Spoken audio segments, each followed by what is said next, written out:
Wiiki ewedde bannakibiina ekya National Unity Platform tebagendedde bulungi ng'eno yeeyolekeddemu ebintu eby'enjawulo omuli ab'ebyokwerinda okuzingako ekitebe kyabwe ekisangibwa e Makerere Kavule wamu n'ettendekero lyabwe ery'ebyobufuzi erisangibwa e Kamwokya nga baamenya ofiisi zaabwe ne batwala ebintu eby'enjawulo omuli kompyuta, amasimu, ensimbi enkalu wamu n'ebirala era nga bano balumiriza ab'ebyokwerinda okuba nga baayonoonye ebintu byabwe.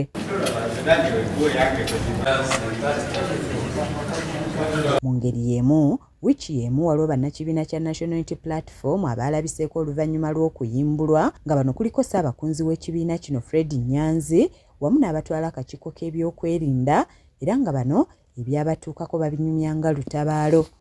Omukazi yali akulira ekikwekweto n'ankuba empibbi n'agatta engalo n'akuba wano n'akuba ne wano kati nga bwansika so mu kusikattira okwo amapeesa gonna n'agakutula bankanyugayo n'entomera omutto ogusembayo. Olunaku olwaleero bano batuuzizza olukuŋŋaana lwa bannamawulire oluyindidde ku kitebe kyabwe Makerere Kavule abayimbuddwa gye basinzidde ne batottola ebyo bye bayiseemu wakati nga bali mu mikono gy'ab'ebyokwerinda. Ate bwe kikugwako ng'oli musiraamu ebisajja byankwatira mu kkanzu naye nga obanjireke wano Allah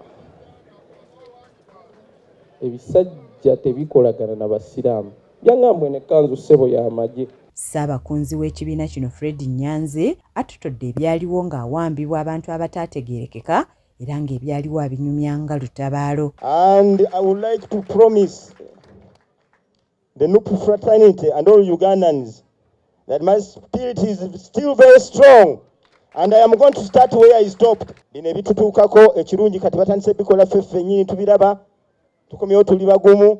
Ye Ssaabawandiisi w'ekibiina kino David Louis Rubongoya ategeezezza nti bannaabwe bangi abakyasibiddwa mu makomera ag'enjawulo ng'ayogedde ne ku kikolwa ky'ab'ebyokwerinda eky'okumenya ekitebe kyabwe ne batwala ebintu ebiwerako. Tebategeezaako nga kanso Musibwa abagambye bw'oba oyagala kukola search nga toze kumenya amateeka na kubba owandiikira nyini kifo baalizze wano ne baleeta search warrant ne batugamba tulina court order yino kati twagala kusaachinga premises zammwe era ne tutambula nabo twali cooperative mu buli kintu. Ye pulezidenti w'ekibiina kino Robert Kyagulanyi Ssentamu okwogera kwakutandise na kuyimba nnyimba ez'okwezzaamu amaanyi era nga bwe basindika obubaka obubanja abantu baabwe abaabuzibwawo.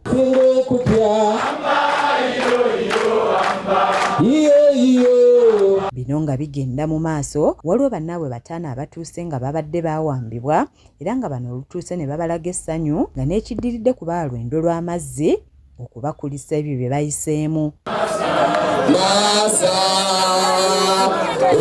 Nga Bakulembeddwamu Alex Rovans Rwanyaga batottodde bye bayiseemu wabula ne bategeeza nti bino byonna tebigenda kubajja ku mulamu ogw'okulwanirira enkyukakyuka. Pulezidenti waabwe Robert Kyagulanyi Ssentamu alaze essanyu olwa bannaabwe okuyimbulwa ng'ono alumirizza omuduumizi w'eggye ly'eggwanga lino General Muhoozi Kainerugaba okuba emabega wa bino byonna n'ategeeza nti wadde nga byonna bikolebwa si baakuggwaamu maanyi. Gye lugweredde ng'essanyu lyaffe ligenda lyeyongera. Katonda akkiriza Abaganda baffe ne tubalabako. Zawedde Hindu ne Paul Kakande be bakusakidde emboozi eno ku lwa KSTV Agaleero.